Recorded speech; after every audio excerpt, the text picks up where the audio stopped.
इस कार्यक्रम के पुण्यार्जक हैं गुरु भक्त परिवार श्री वीरेंद्र कुमार जैन, पुत्र आनंद कुमार जैन, निर्मल कुमार जैन, पौत्र वेदांत जैन, 4/142, बालूगंज, आगरा, उत्तर प्रदेश। श्री राजेंद्र प्रसाद जी जैन, श्रीमती ममता जी जैन, श्री प्रशांत जी जैन, श्रीमती दिव्या जैन, पारस जैन, भरत जैन एवं समस्त परिवार, मुंबई। जय बोलो देवादिदेव खजाराट श्री भगवान महावीर स्वामी की जय जय जय। अहिंसा परमो धर्म की जय जय जय। परम पूज आचार्य गुरुवर श्री विद्यासागर जी महाराज की जय जय जय। बोले परम पूज मुनि श्री 108 प्रमाण सागर जी महाराज की। बात निर्जरा की है। कर्मों को झड़ाना निर्जरा है। बांधने के तो हर कोई आदी और अभ्यासी है। झड़ाने का अनुभव यदा कदा ही होता है। आज हम आपको फिर से कर्म झड़ाने की सूत्र देना चाह रहे हैं। मैंने आपसे कहा था कर्म को झड़ाना है, सहज रहें, साक्षी बने, संतोष रखे, सहज रहें, संतोष रखे, साक्षी बने। और आज चौथा चरण है, सहन करें, सहन करें। जो जितना सहन करता है वो उतना समर्थ होता है। किसको सहें? किसको सहें? दुख को सहे, दुख प्रसंगों को सहे।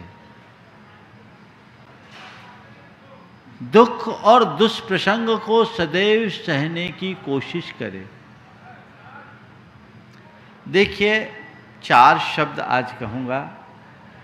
सहना, कहना, रहना, बहना। 4 क्रिया है। सहना, कहना, रहना, बहना। इसमें 2 में निर्जरा है और 2 में बंध है। अगर दूसरे शब्दों में कहूँ, 2 में आनंद है और 2 में आकुलता। कैसे? थोड़ी सी चर्चा आज आप सबसे कहता हूँ।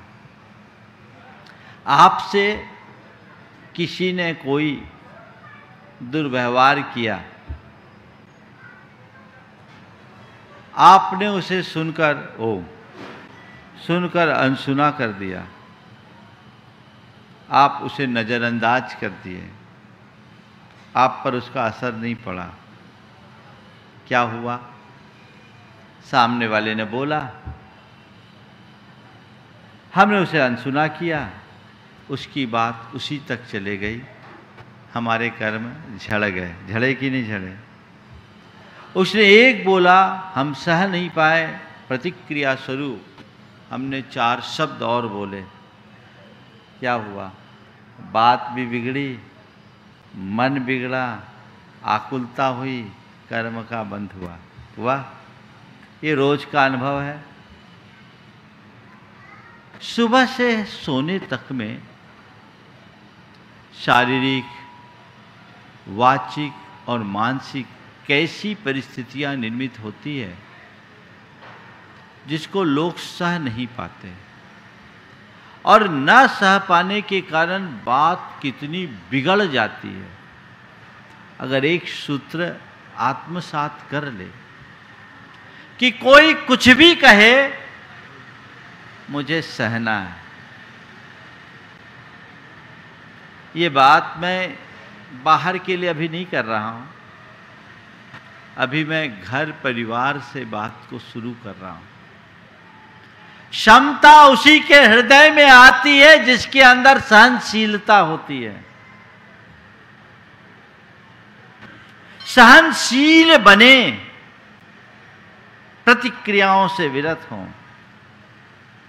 कुछ भी हो, अगर हम चुपचाप सह ले तो मामला वहीं का वहीं रह जाता है। लेकिन आप लोग क्या करते हो? सहते कम, कहते ज्यादा।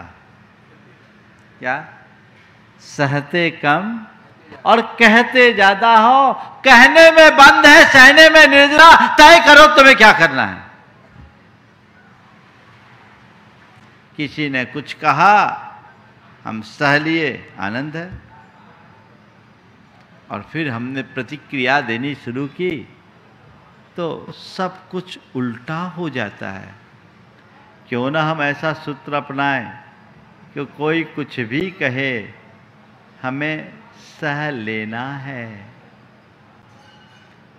हम जब शास्त्रों में पढ़ते हैं, बड़े बड़े ज्ञानियों के जीवन को देखते हैं, तो उनने अपने जीवन में बड़ी बड़ी विपदाओं को कितनी क्षमता और धीरज से सहा है। गज कुमार मुनिराज के ऊपर जलती हुई सिगड़ी जला दी गई, रख दी गई। आप बताओ, सिर के ऊपर सिगड़ी जला दे, उन्होंने उफ नहीं किया। क्या किया? सहा। सहा।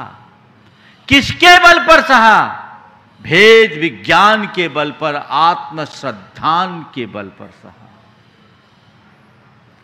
ये जल रहा है क्या? शरीर।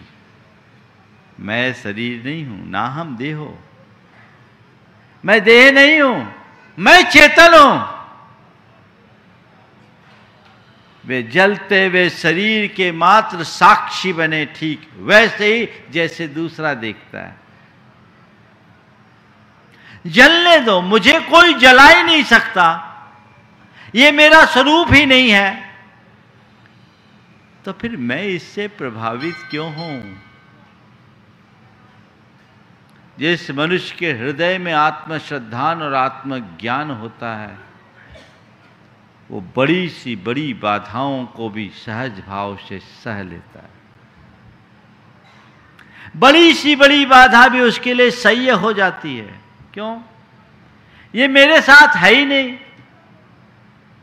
मैं आपसे पूछता हूं, किसी गैर के साथ कुछ घट जाए तो आपको कुछ फर्क पड़ता है क्या?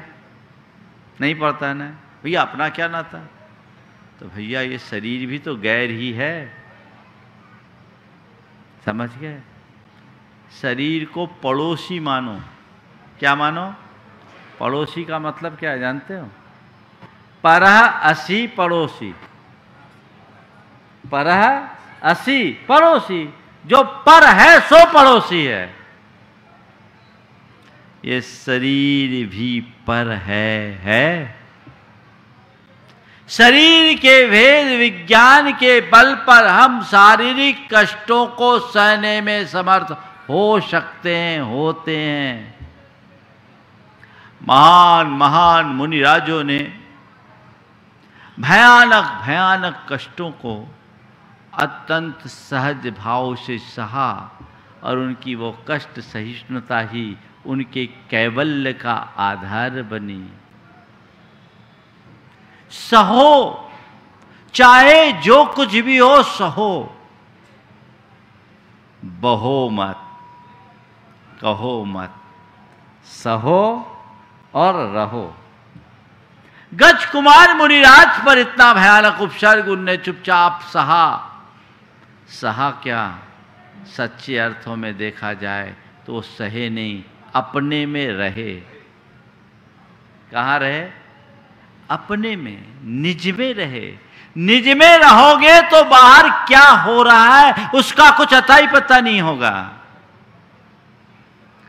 हमारी तुम्हारी दृष्टि में वे उपसर्ग सह रहे थे, पर यथार्थ में देखा जाए तो अपनी आत्मा में रह रहे थे।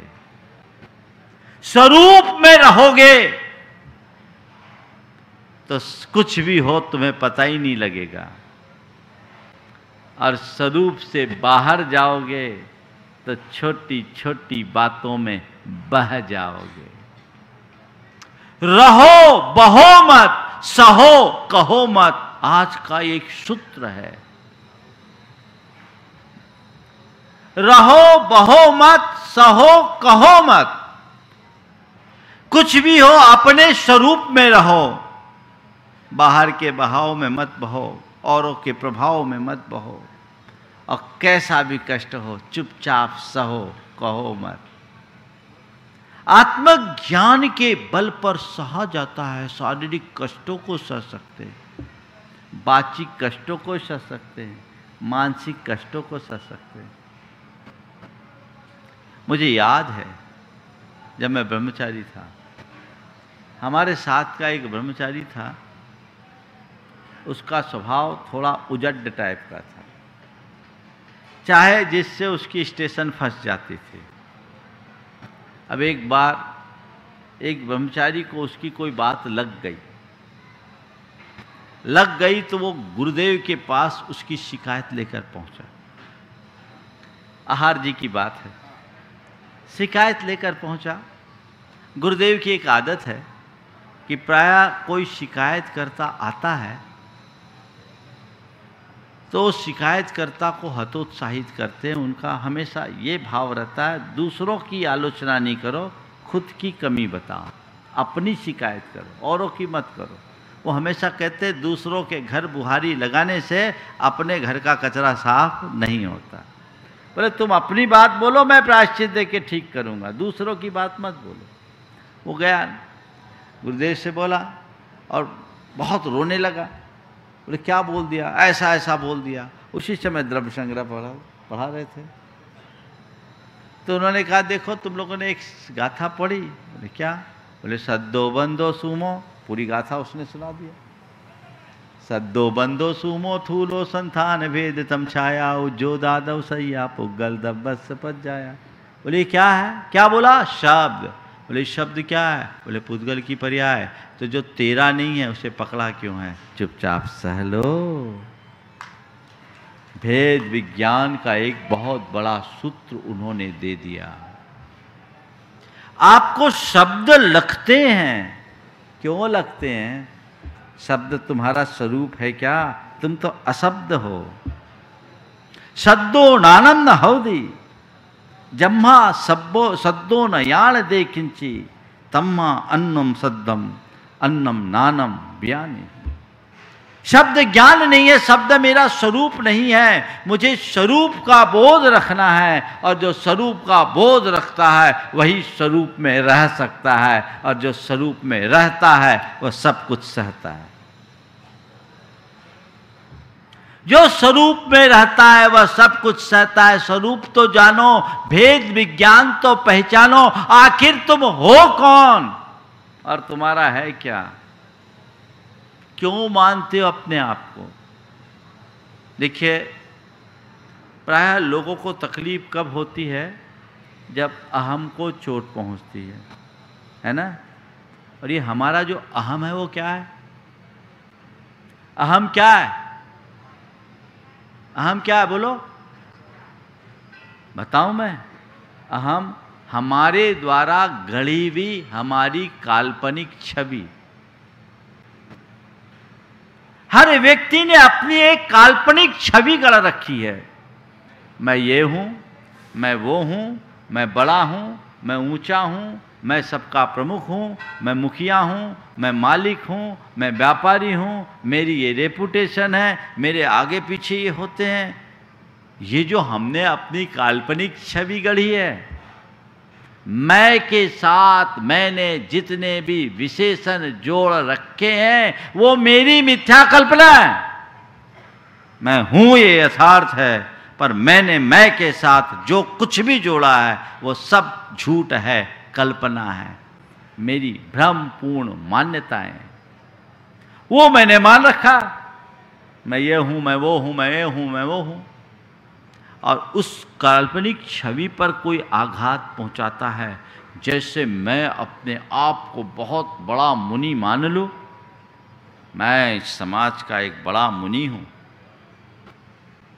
लाखों भक्त मुझे रोज सुनते हैं, हर कोई चरणों में न्यौछावर होने के लिए तैयार रहता है। एक इशारे में भी सब कोई कुछ कर देते हैं, मेरे आगे लगते कहाँ हैं?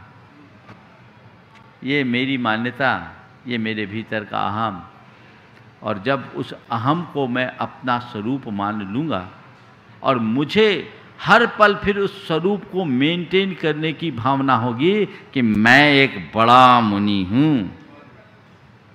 और मेरे बाजू में कोई ऐसा खड़ा हो जाए जिससे मैं अपने आप को छोटा महसूस करने लगूं, तो उसी क्षण मेरे भीतर उथल पुथल शुरू हो जाएगी। तो मनुष्य की कल्पना में गढ़ी हुई छवि पर जब आघात पहुंचता है तो अहम पनपता है, वो हमें असहिष्णु बना देता है, वो हमें उन्मत्त और क्रोधी बना देता है। फिर प्रलाप शुरू होता है, और उसने मुझे ऐसा कह दिया, उसने भरी सभा में मेरी इंसल्ट कर दी, मेरी इमेज खराब कर दी। कौन सी इमेज भैया? तेरी असली इमेज तो तू पहचान। तेरी इमेज को न तो कोई बना सकता है न बिगाड़ सकता है। तेरी असली इमेज शाश्वत इमेज है जो अनादि से है और अनंत काल तक रहेगी। तो किस इमेज की बात कर रहा? आज मनुष्य है, कल निगोदिया बन जाए तो कोई ठिकाना नहीं। कौन सी इमेज?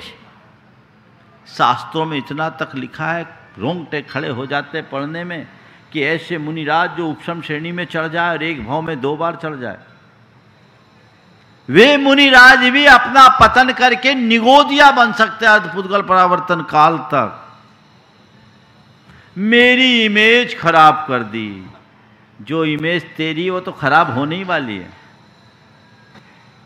इमेज जो है वो तेरी खराब होने ही वाली है, क्योंकि वो परमानेंट इमेज है ही नहीं, कल्पित इमेज है, आरोपित इमेज है। असली इमेज को पहचान,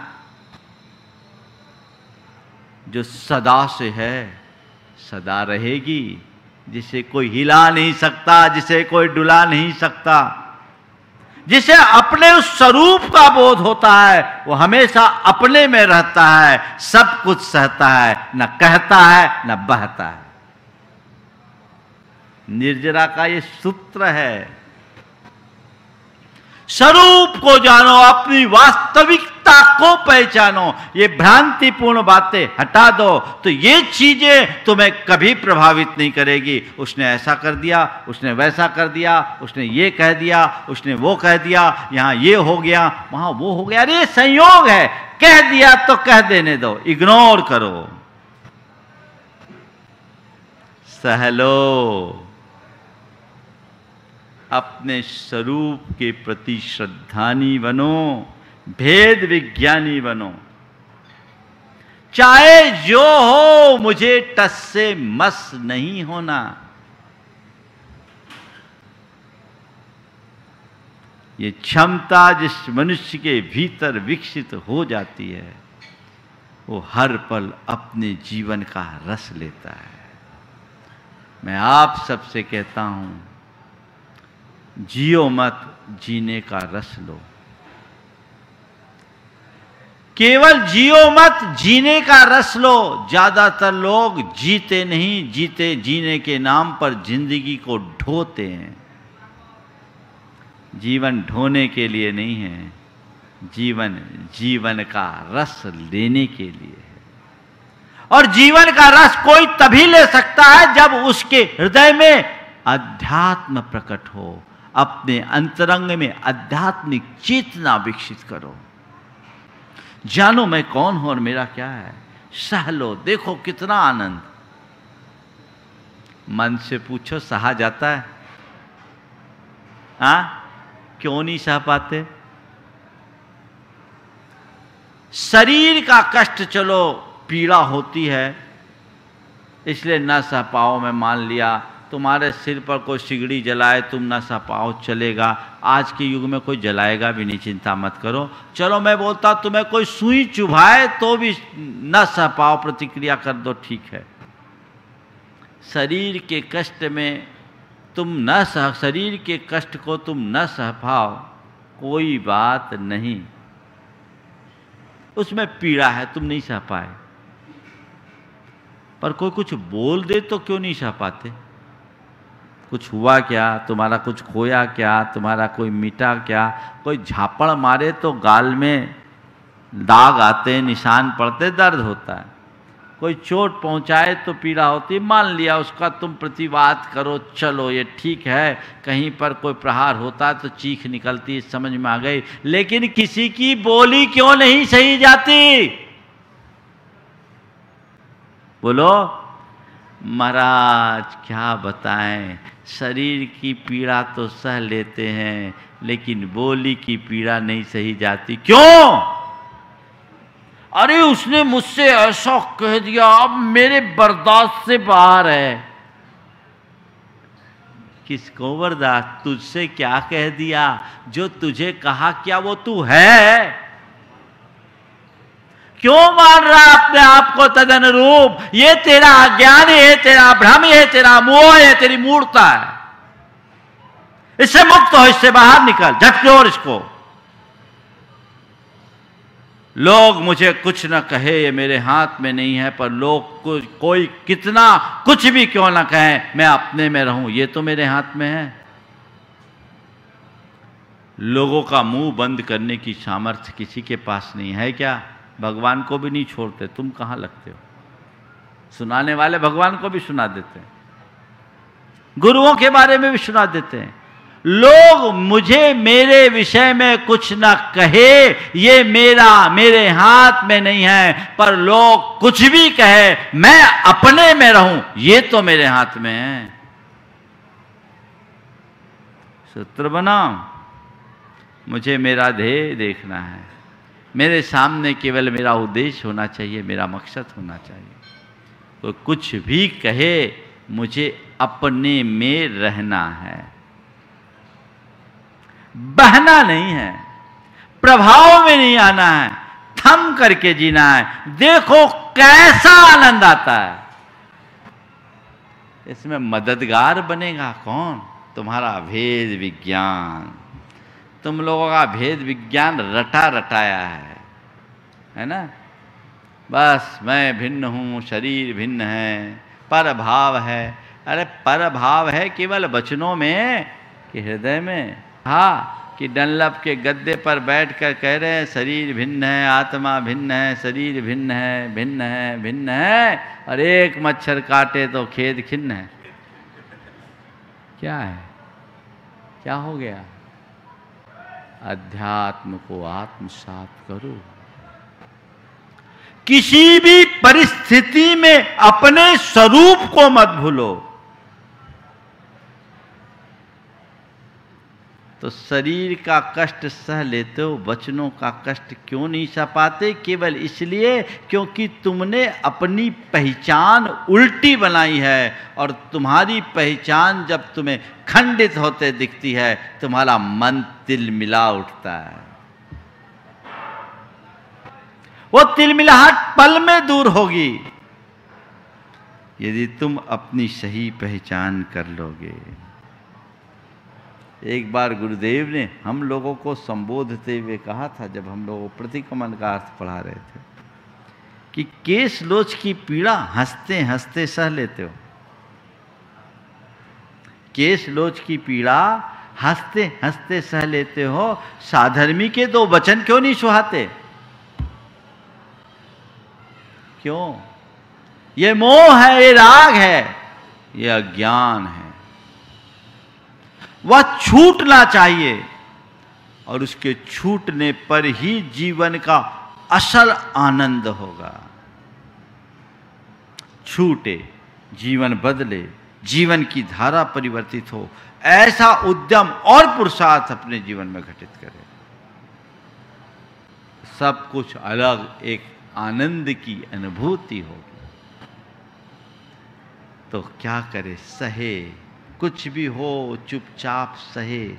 आचार्य कुंद कुंद कहते हैं, जह कनय मग्गि तव्यम्पि कनय साहावम नतम परिचय दी, तह कम मोदय तविदो नानी न जह दिनुरानिता।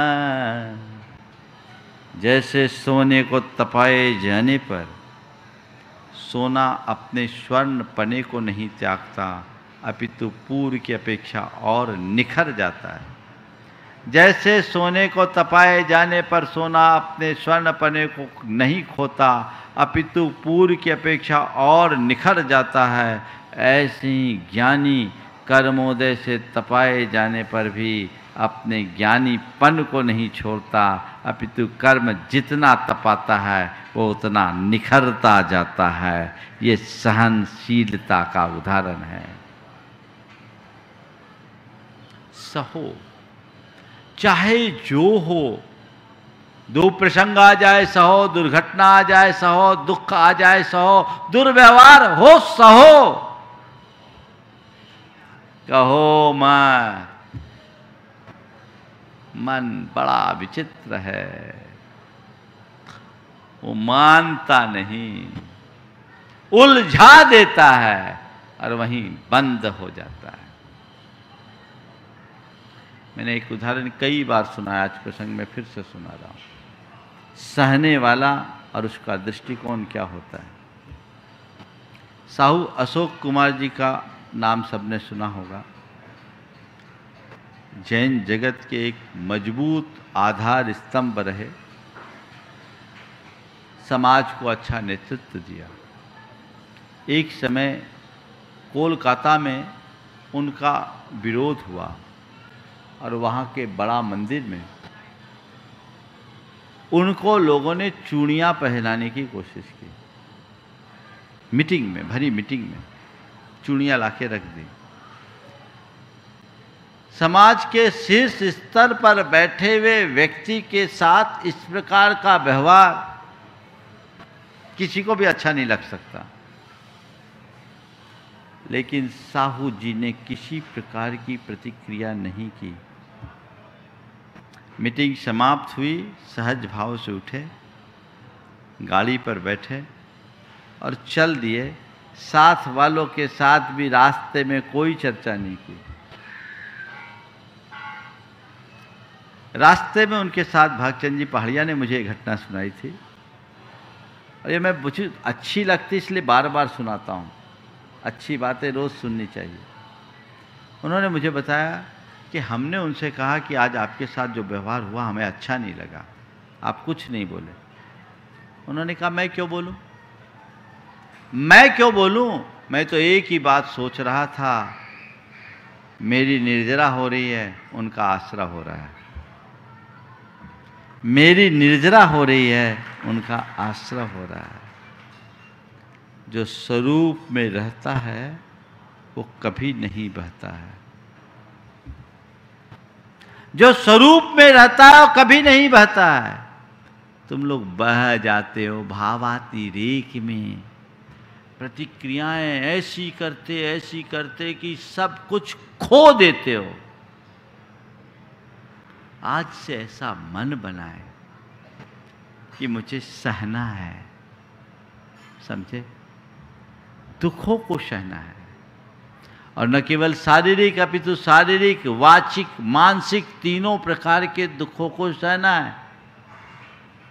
दुख आने पर सहना है, ये तो ठीक है, पर कहते जब सुख हो तो भी दुख सहने का अभ्यास बनाओ। प्रतिकूलता में तुम अपने मन को टिकाए रखना चाहते हो तो अनुकूलता में प्रतिकूलता का अनुभव करने का अभ्यास करो। प्रतिकूलता में अपने मन को टिकाए रखना चाहते हो तो अनुकूलता में प्रतिकूलता को टिकाए रखने का अभ्यास करो, सहने का अभ्यास करो। आचार्य कुंद कहते हैं अदुख भाविदम नानम दूहे जादे विनसदी तम्हा जहा बलम जोई भावः दुःखस्य भावना। अगर तुम्हारे जीवन में दुख ना हो, कष्ट ना हो तो तुम्हारे द्वारा पाया हुआ ज्ञान पल में विनष्ट हो जाएगा। सुखेन यत् प्रापितम ज्ञानम दुखे जादे विनश्यते। सुख से जो पाओगे दुख आने में गोल। अनुकूलताएं ठीक, थोड़ी सी प्रतिकूलता ही सब हवा। इसलिए हे योगी, जब तक तुम्हारे अंदर बल है, शरीर में, वचनों में, मन में, भाव दुख से भावना, चला करके दुखों को सहो, कष्टों को सहो, अभ्यास करो, परिशह सहो, ये अभ्यास ही बने रहो तो गड़बड़ नहीं होगा। मेरे संपर्क में एक सज्जन है जिनके पास मर्सिडीज और आडी कारें हैं, बड़े धनपति, पर वो अपने बच्चे को, आज से करीब 15 साल पुरानी बात बोल रहा हूँ, अपने बच्चे को नॉन एसी स्कूल में पढ़ाते और नॉन एसी बस में भेजते और खुद उसे छोड़ने जाते। नाम मैं नहीं ले रहा हूँ, लेकिन उस बच्चे को खुद भेजते, पैदल लेके जाए, पैदल जाकर के बस पे बिठाए और बच्चा पढ़ने जाए, आए। किसी ने उनसे पूछा कि आपके पास इतनी लग्जरी व्यवस्था है, फिर आप अपने बेटे को साधारण सी बस में भेजते हैं और साधारण स्कूल में क्यों पढ़ाते हैं? उस व्यक्ति ने जो जवाब दिया वो उसके तत्वज्ञानी होने का प्रमाण है। उसने कहा, मेरे पिताजी बहुत गरीब थे, उनके पास पैसा नहीं था, मैं जिस स्कूल में पढ़ा घर से बोरी लेकर जाता था। मेरे पिताजी बहुत गरीब थे, उनके पास पैसा नहीं था, मैं जिस स्कूल में पढ़ा घर से मैं बोरी लेकर जाता था। आज मेरे पास पैसे हैं, मानता हूँ, लेकिन मैं सोचता हूँ आज मेरे पास पैसे हैं, कल मेरे बेटे के पास पैसा रहे न रहे इसका कोई सुनिश्चय नहीं, इसलिए कल कहीं बेटे के जीवन में दुर्दिन आए तो उसे तकलीफ न हो, इसलिए अभी से उसे कष्ट सहने का अभ्यास होना चाहिए ताकि वो दुख को सह सके। अभी से उसके प्रैक्टिस में होना चाहिए। तुम्हारे पास कितना भी सुख साधन हो उसका उपयोग नहीं करो। मेरे संपर्क में बहुत सारे ऐसे लोग हैं जो एयर कंडीशन लगाए हुए स्टेटस के लिए, लेकिन चलाते नहीं। कई ऐसे लोग हैं जो पंखा भी नहीं चलाते। क्या कर रहे हैं? सह रहे हैं। शारीरिक इसको तो सह लेते हैं, वाचिक और मानसिक विषमताओं को सहने का अभ्यास बनाओ। प्रतिक्रियाओं से अपने आप को बचाओ, तब कर्म की निर्जरा होगी, थोक के भाव में निर्जरा होगी। किसी संत को किसी ने गालियां दी, उन्होंने कुछ भी प्रत्युत्तर नहीं दिया, प्रतिवाद नहीं किया। जब कुछ नहीं दिया तो उनके एक भक्त ने उनसे पूछा कि गुरुदेव, आपसे सामने वाले ने इतना ऊल जलूल बोला, आपने कुछ नहीं बोला, क्यों नहीं बोला? बोले ये बताओ, तुम मुझे कोई चीज़ दो और मैं उसे अस्वीकार कर दूं तो वो चीज़ किसके पास रहेगी? बोले मेरे पास, देने वाले के पास। तुम मुझे कोई चीज़ दो और मैं उसे स्वीकार न करूं तो वो चीज़ किसके पास रहेगी? देने वाले के पास रहेगी ना।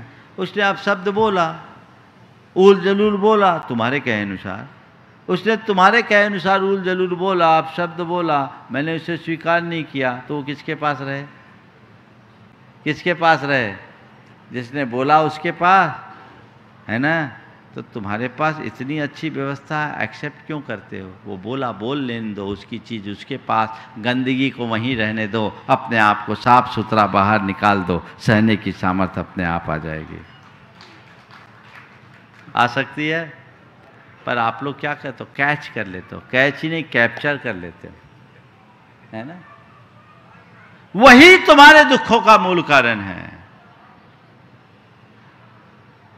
तो सहने के अभ्यासी बनिए, कहने की आदत तजिए, स्वरूप में रहिए, बहने से बचिए। बस ये 4 शब्द को ही पकड़ लो, पूरे प्रवचन का सार है। क्या करना है? मुझे सहना है। क्या करना है? मुझे सहना है, मुझे रहना है। मुझे सहना है, मुझे रहना है। कहाँ रहना है? आपे में रहना है। कहाँ रहना है? आप लोग क्या करते हो? जब सहते नहीं हो तो आपे से बाहर आ जाते हो, तो बह जाते हो, और जो बहता उसका हाल क्या है पता ही है। अभी बहुत पानी गिर रहा है, बह रहा है, तो बहने वाले की हालत ही खराब हो जाती है। अभी तक हम इस संसार में बहते आए हैं, अब स्वरूप में रहकर थमने की जरूरत है। जब हम स्वरूप में रहेंगे तभी इस भव सागर से पार उतर पाएंगे, और कोई रास्ता नहीं है। तो ऐसी दृष्टि अपने भीतर विकसित कीजिए। कर्म की निर्जरा तभी और तभी होगी। एक बात और कहता हूं, थोड़ी सोच को सकारात्मक बना लो, आध्यात्मिक दृष्टि से लवरेज हो जाओ, तो दूसरों के दुर्व्यवहार को दुर्व्यवहार मानने की जगह उसे कर्म निर्जरा का अवसर मानने लगोगे। ये मौका दिया मुझे कर्म काटने का, मेरे कर्म झड़ाने का, उसके निमित्त से मेरे पुंज के पुंज झड़ गए, भाव भाव के पाप झड़ गए, उसने मुझे हल्का बना दिया, मेरा भार कम कर दिया। आभार हो उस पर। क्या ऐसी सोच बना सकते हैं? बोले महाराज ऐसी सोच बनाएंगे तो आपकी जगह आके बैठना पड़ेगा। तो आज नहीं कल तो बैठना ही पड़ेगा। देर तुम कर रहे हो, है ना? ये बताओ, वहीं बैठना चाहते हो कि ऊपर भी आने का इरादा है? बोलो, क्यों मुकेश? आना है ना? कब आना है? अभी नहीं, अभी तो नीचे ही ठीक है। बस लक्ष्य ऊंचा रखिए। व्यवहारिक जीवन में हम अध्यात्म को जिस रूप में अंगीकार कर सके उसे अंगीकृत करने में प्रमाद मत कीजिए, ताकि जीवन के सार तत्व को प्राप्त किया जा सके और अपने जीवन का पथ प्रशस्त कर सके। तो सहना है, कहना नहीं, रहना है, बहना नहीं। बस मुझे सहना है, मुझे सहना है, मुझे रहना है, मुझे सहना है, मुझे रहना है। बार बार बार बार बार बार ये बात दोहराई जाए तो हमारे जीवन का पथ प्रशस्त होगा। समय हो गया, मैं यहीं पर विराम ले रहा हूँ। बोलिए परम पूज्य आचार्य गुरुवर श्री विद्यासागर महाराज की जय। जय बोलो देवादिदेव खजराट श्री भगवान महावीर स्वामी की जय हो। अहिंसा परमो धर्म की जय हो। परम पूज्य आचार्य गुरुवर श्री विद्यासागर जी महाराज की जय हो। बोले परम पूज्य गुणायतन प्रणेता मुनिवर श्री प्रमाण सागर जी महाराज की। कोई व्यक्ति किसी धूल भरे स्थल पर जाए, चाहे जितना भी हाथ पांव चलाए, उसके शरीर में रजकण नहीं चिपकते। थोड़े बहुत धूल के कण अगर चिपक भी जाए तो तुरंत झड़ जाते हैं। हाथ से उसे साफ किया जा सकता है। लेकिन वहीं कोई व्यक्ति अपने शरीर में तेल लगा ले और फिर वहाँ उठा बैठक करे तो रजकण न केवल उसके शरीर से जुड़ेंगे अपितु चिपक जाएंगे। उन्हें साफ करना सहज नहीं होगा। संसार में दो तरह के लोग हैं। एक वे जो तेल लगाए पुरुष की तरह अपना अभ्यास कर रहे हैं, और दूसरे वे जिनके शरीर में रंच मात्र स्निग्धता नहीं है। आचार्य कुंदकुंद कहते हैं, संसार में जीना हर प्राणी की नियति है, हर किसी को जीना जिएगा, लेकिन हर की परिणति अलग अलग है। हम लोग जब कभी भी धर्म की बात करते हैं तो धर्म और अधर्म को क्रियाओं से जोड़कर देखते हैं। यथार्थतः धर्म और अधर्म क्रिया नहीं, परिणाम है, भाव है, जिसे हमें अच्छे से समझना चाहिए। तुम्हारी क्रिया चाहे कितनी अच्छी हो, उससे तुम्हारा भाव नहीं जुड़ा तो उस क्रिया का कोई लाभ नहीं। और क्रिया चाहे कैसी भी खराब हो, यदि तुम्हारा भाव नहीं जुड़ा तो तुम्हें उससे कोई नुकसान नहीं। आज बंध की बात करनी है। आचार्य कुंदकुंद कहते हैं, क्रिया से बंध नहीं है, भाव से बंध है। तुम क्या कर रहे हो ये उतना महत्वपूर्ण नहीं है। महत्वपूर्ण ये है कि किस इंटेंशन से कर रहे हो, किस भाव से कर रहे हो, तुम्हारी परिणति क्या है। और इसी बात को सार में निरूपित करते हुए आचार्य कुंदकुंद कहते हैं, रतो बंधदि कम्मम मुंचद जीवो विराग संपन्नो ऐसो जिनोवदेशो तम्मा कमे सुमारज्य। ये जीव राग से बंध करता है और विराग संपन्न जीव कर्म से मुक्त होता है, ऐसा जिनेंद्र भगवान का उपदेश है। तम्हा कमेशु मारज है, इसलिए तुम कर्मों से राग मत करो। और इसी बात को दूसरे शब्दों में ये कहते हैं, रत्तो बंधदिकम्मम मुंचदिकम में ही राग रहिदप्पा ऐसो बंध समासो तम्मा कम में सुमारज्ज। ये तो देख, तू मुझसे बंध की बात कर रहा है, मैं सार में बता रहा हूं कि यह जीव राग से बंध करता है और राग रहित आत्मा कर्म से मुक्त होता है। यही बंध का समास यानी संक्षेप है, सार है। इसे तू समझ। और इसलिए कर्मों से राग मत कर, क्रियाओं में राग मत कर। कुछ भी करो उससे जुड़ो मत। कहने में बड़ा सरल है पर करने में कठिन लगता है। किसके लिए? जिसे अपने जीवन की समझ नहीं है उसके लिए। जिसने समझ लिया वह सब कुछ करते हुए भी न करने जैसा होता है। सब कुछ करते हुए भी न करने जैसा महाराज ऐसा हो सकता है, होता है। आप अपने जीवन में बहुत सारे कार्य ऐसे होते हैं जिन्हें पूरी रुचि पूर्वक करते हो, और बहुत सी क्रिया ऐसी है जो आपको करनी पड़ती है, नित्य प्रति करनी पड़ती है, पर आपकी रुचि उसके प्रति नहीं होती। महाराज ऐसा कैसे? अभी बता देता हूं। आप मिठाई खाते हो?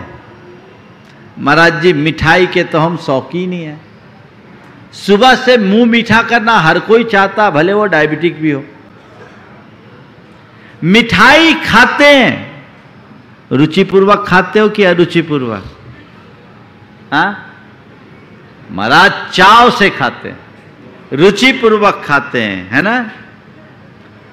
और बहुत से ऐसे लोग होंगे जिनकी सुबह की शुरुआत दवाई से होती है। आप बोलो, जो व्यक्ति दवाई खाता है, वर्षों से दवाई खा रहा है, जो दवाई के बिना रह नहीं सकता, ऐसे व्यक्ति होंगे यहां कि एक दिन बिना दवाई के नहीं रह सकते। पर ये बताओ, दवाई रुचिपूर्वक खाते हो या अरुचिपूर्वक? हाँ, बात समझ में आ रही है? मतलब क्या निकला? कई क्रिया हम रुचि पूर्वक करते हैं और कई क्रिया हम बिना रुचि के करते हैं। जिस क्रिया में तुम्हारी जितनी गहरी रुचि यानी राग रति उतना बंध है, और जिसमें अरुचि उतना अबंध है। सूत्र दे दिया कि तुम संसार में रहो पर उसमें रमो मत, स्वयं में रमो। रम गए तो गए, समझ गए? रहना, रमना, थमना, बहना। आज बोल रहा हूं, रहना, रमना, थमना और बहना। रहना, संसार में रहो। रहना हमारी परिणति है, नियति है। तुम चाहो भी तो संसार से बाहर नहीं जा सकते। जा सकते हो क्या? खुद अरहंत परमात्मा भी संसारी हैं। है तो संसारी। कहां जाओगे? हमें संसार में नहीं रहना। ऐसा कहने से क्या संसार मिट जाएगा? रहना तो तुम्हें संसार में ही पड़ेगा। रहना तुम्हें संसार में ही पड़ेगा, चाहे जो हो। कहां जाओगे? कोई अपनी छाया से भागकर जाना चाहे कहां जाएगा? जहां तुम हो वहां तुम्हारी छाया है। तुम्हारा संसार तुम्हारे साथ रहेगा। रहना इसी संसार में है, पर कैसे रहें? एक संसार में रहता है रमकर, और एक संसार में रहता है बिना रमे। रहो, रमो मत। मतलब सब कुछ करते हुए भी अपनी स्वतंत्र पहचान बनाए रखो, और मन में ये धारणा बनाओ कि मैं जिनके बीच हूं, ये राग रंग मुझे उलझाने वाला है, ये मेरे दुखों का कारण है, ये मेरे दुख का बीज है। ये सेवन करने योग्य नहीं है, क्योंकि ये सेवन करते समय तो सुखद होते हैं, पर इनका परिणाम बहुत बुरा होता है। मेरे जन्म जन्मांतरों का यही अनुभव है, और मुझे अब इस अनुभव से बाहर आना है। रहना है, रमना नहीं। लेकिन जब तक भीतर राग की प्रगाढ़ता होती है, व्यक्ति रहता ही नहीं, रमा रहता है, पूरी तरह उसी में रचा पचा रहता है। अपने मन से पूछो, तुम संसार में रह रहे हो या रमे हुए हो? रहना तो सबका है, रहने और रमने में बड़ा अंतर है।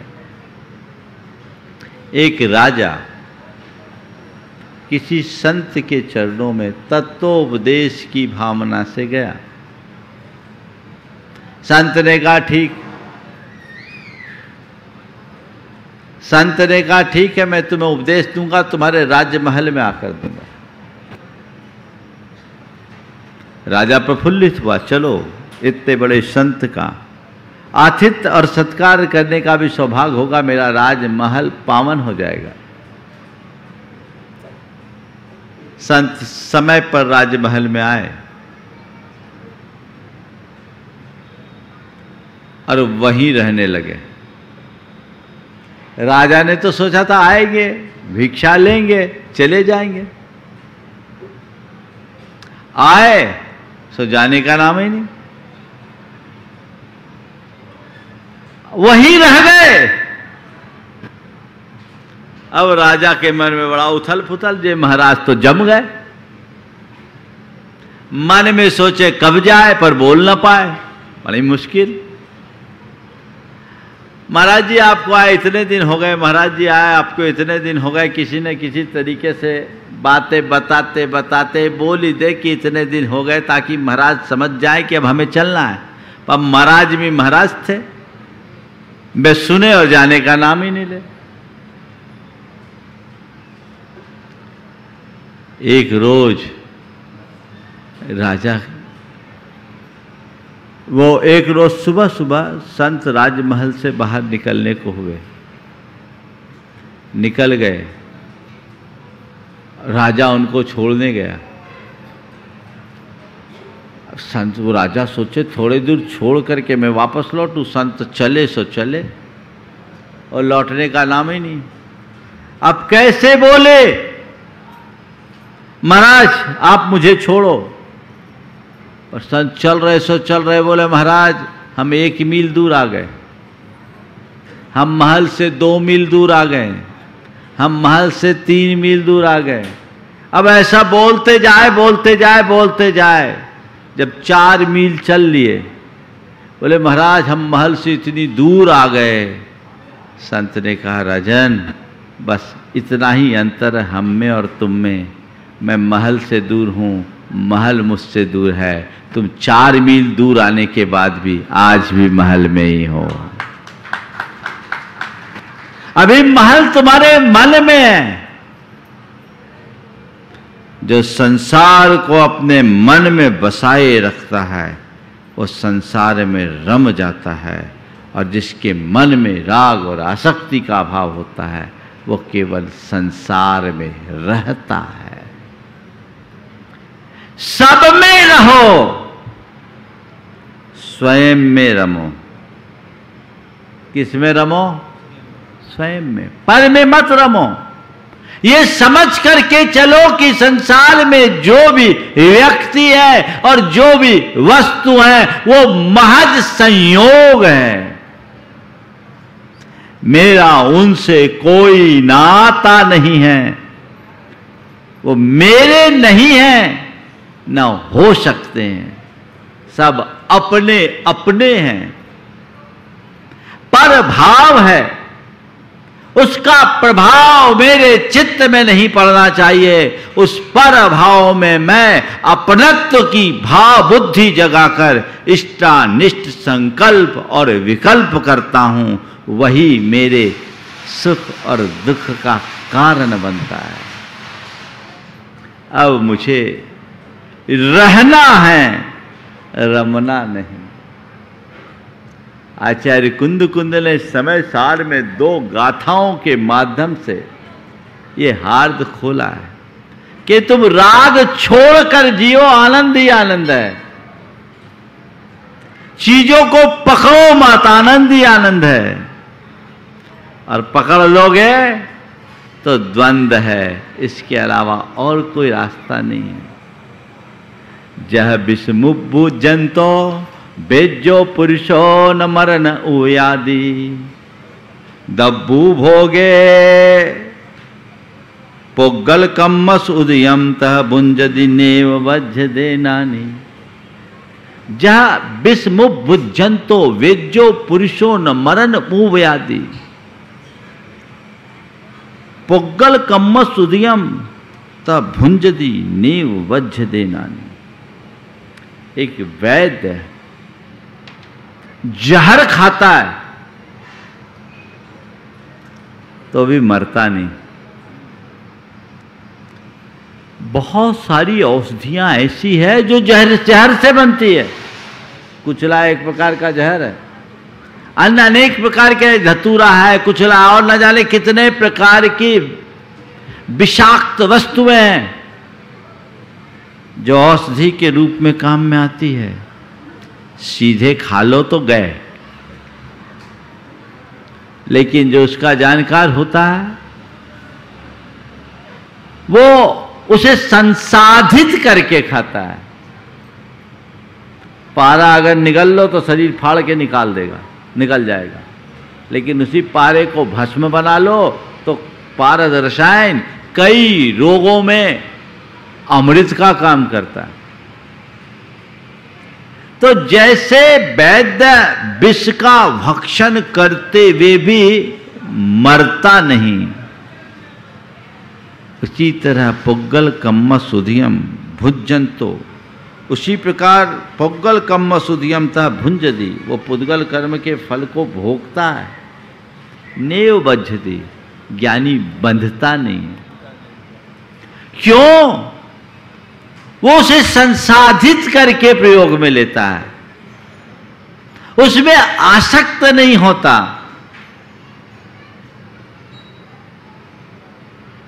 और दूसरा उदाहरण दिया, जह मज्जम पिबमानो अर्धि भावेन नेव मज्जदे पुरुषो, दब्बू भोगे अर्धो नानी बिन बज्जदे थावी। जैसे कोई व्यक्ति अरति भाव से मद्य पिए तो उसे नशा नहीं चढ़ेगा। बहुत सारी औषधियां होती है जो मादक होती, और वो एक आध चम्मच वैद्य कहता है लेना है, लेना पड़ता है, तो एक आध दो चम्मच औषधि के रूप में कोई मादक वस्तु ले भी लो तो क्या नशा चढ़ता है? नहीं चढ़ता। तो जब मज्जम पिबमानो अर्धि भावेन नेव मज्जदे पुरुषो, अरति भाव से मद्य का पान करने वाला पुरुष भी उन्मत्त नहीं होता। दब्बू भोगे अर्धो नानी भी न बज्झ देता भी। उसी प्रकार कर्म द्रव्य के उपभोग में अरति रखने वाला, अरुचि पूर्वक उनका भोग करने वाला ज्ञानी उससे बंधता नहीं। दिया रहो रमो मत, थमो बहो मत। रमना नहीं है,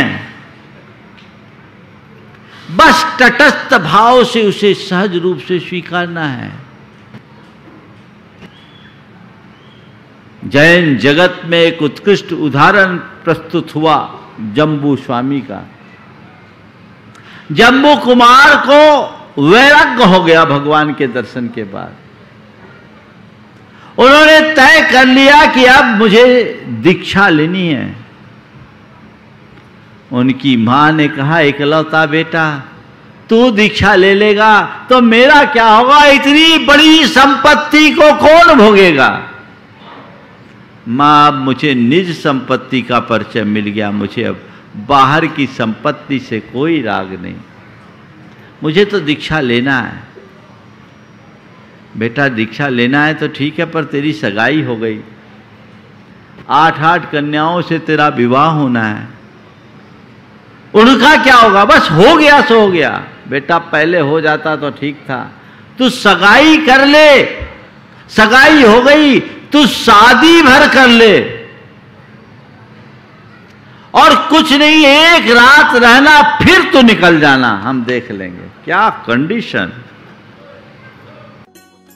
इस कार्यक्रम के पुण्यार्जक थे गुरु भक्त परिवार श्री वीरेंद्र कुमार जैन, पुत्र आनंद कुमार जैन, निर्मल कुमार जैन, पौत्र वेदांत जैन, 4/142 बालूगंज आगरा उत्तर प्रदेश।